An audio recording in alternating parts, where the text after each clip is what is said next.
Mix by Arpit recording studio Begampur.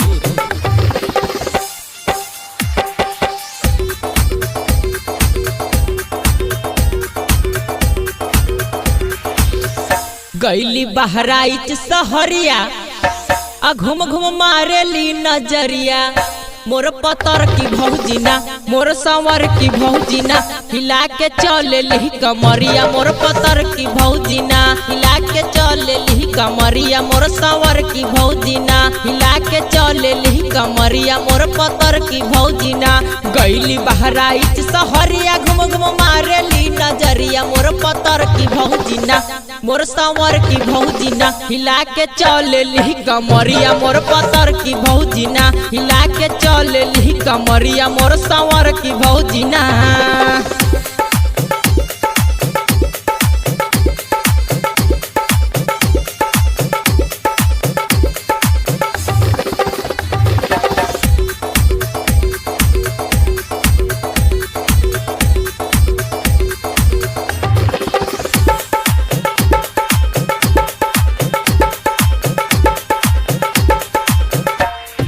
केहू से ला जाली नाही तनिक शरमाली। तनिक शरमाली ना हो तनिक शरमाली। घुंघटा हटा के गोला गप्पा खूबे खाली। गप्पा खूबे खाली गोला गप्पा खूबे खाली।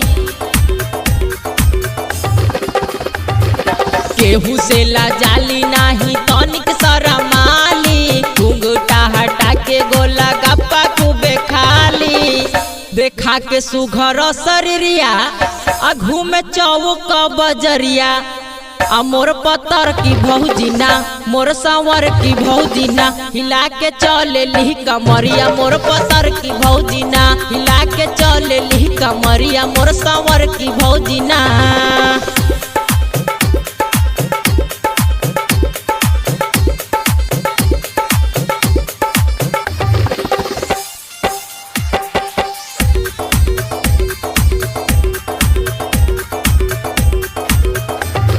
सौख सिंगार खूब कके जाली। कके जाली हो कके जाली। बीच शहर में जाके पान खूबे खाली। पान खूबे खाली हो पान खूबे खाली।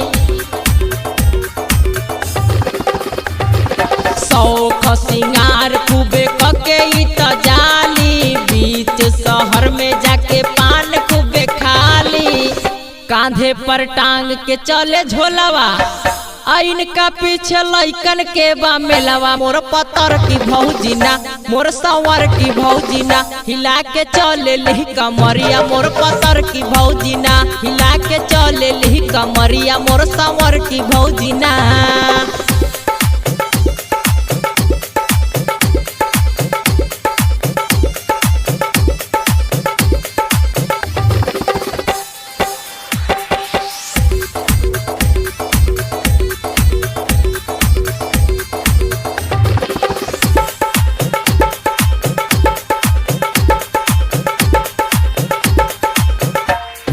राइटर सूरज पाल के ई हाथ नहीं आईली। हाथ नहीं आईली हो हाथ नहीं आईली। सुनील शर्मिला संग बाजार खूबे कैली। बाजार खूबे कैली हो बाजार खूबे कैली। राइटर सूरज पाल के ई हाथ नहीं आईली। सुनील शर्मिला संग बाजार खूबे कैली।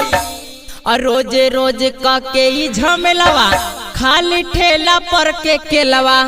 मोर पतर की भौजीना मोर संवर की भौजीना हिला के चले ली कमरिया। मोर पतर की भौजीना हिला के चले ली कमरिया। मोर संवर